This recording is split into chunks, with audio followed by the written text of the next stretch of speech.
Sejam bem-vindos a mais um Empreendendo com a Físio. Olha, antes de você querer empreender com a fisioterapia, você precisa definir um público.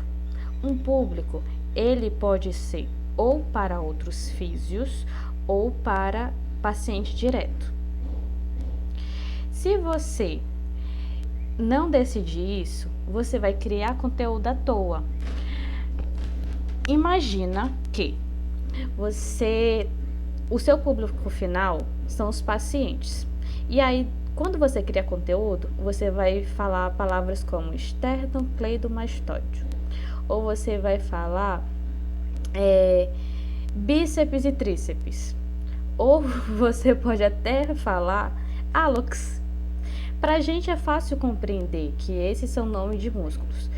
Mas as pessoas que não fazem parte da área da saúde, elas não sabem disso.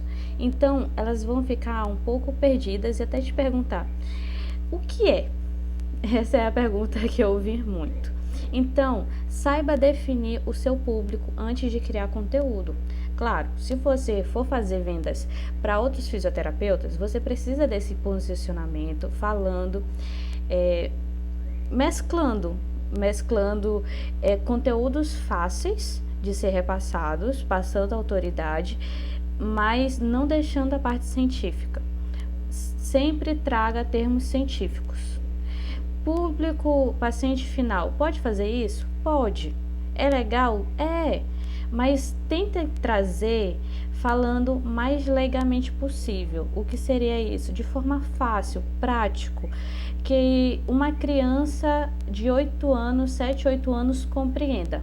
Faça um teste na sua casa. Pegue um assunto qualquer da fisioterapia e tente explicar para alguma criança que há na sua casa.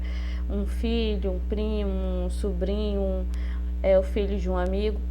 Tenta explicar. Se a criança compreender, você conseguiu. Se ela não compreender, então sinto muito. Você precisa formular como é que você vai passar esses conteúdos. A segunda dica de hoje é: você precisa criar depois que você definiu o público, você precisa criar um modelo de negócio.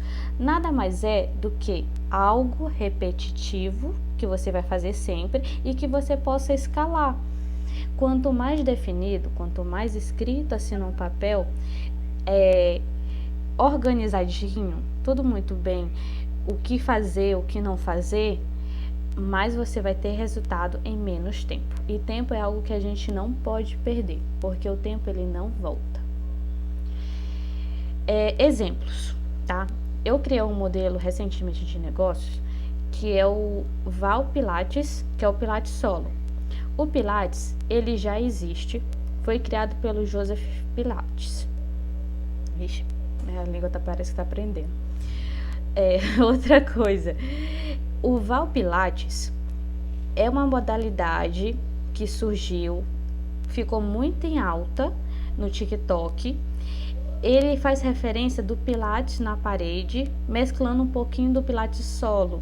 Ele não necessariamente precisa dos instrumentos, dos aparelhos que a gente conhece, como Cadillac, como Reforme, como Barrel. Eles não precisam. Nem esses são os instrumentos do passado, porque agora também temos o New Pilates.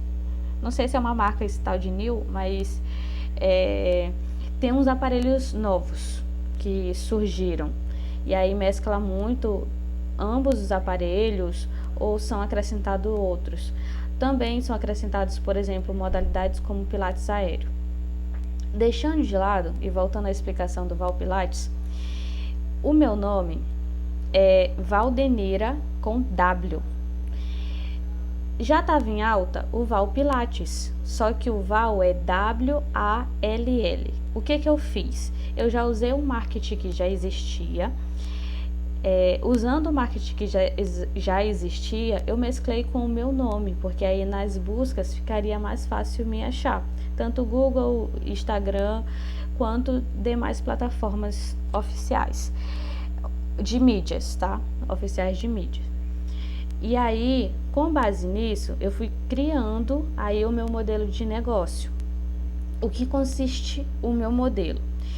Eu dou aulas dentro de uma academia 2 vezes na semana, manhã e noite, sendo que uma turma é só manhã e a outra turma é só noite, tá? Você pode ter o critério aí de fazer um ou outro, ou os dois, ou o que você quiser. Porque aí, os meus outros compromissos que eu preciso cumprir, eu tenho uma agenda aberta. Outra, tempo. O tempo que eu dedico para esse modelo de negócio são 40 minutos dentro da academia. E os outros 20 minutos eu sempre separo para organização e para questões de documentação, que é sempre preciso estar com todas as documentações em ordem. E esse meu modelo de negócio, ele já vai fazer 1 ano. Eu comecei em julho de 2024, a gente já está em abril de 2025. Então, está perto de fazer 1 ano. Se sustentou, foi repetitivo, deu para ser escalável. Por que escalável? Porque consegui fazer o marketing, né? E acariar mais pacientes. E aí, temos a questão dos planos. Eu vou dar um spoiler, porque eu já dou essa aula mais aprofundada. E como eu não quero gravar assim, um vídeo muito extenso, eu vou falar meio que por cima.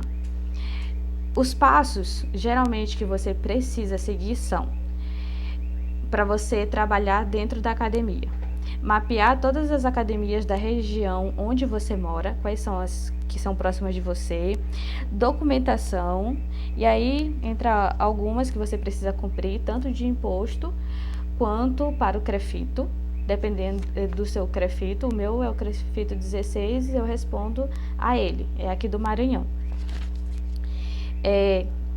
Eu dou a aula também do marketing.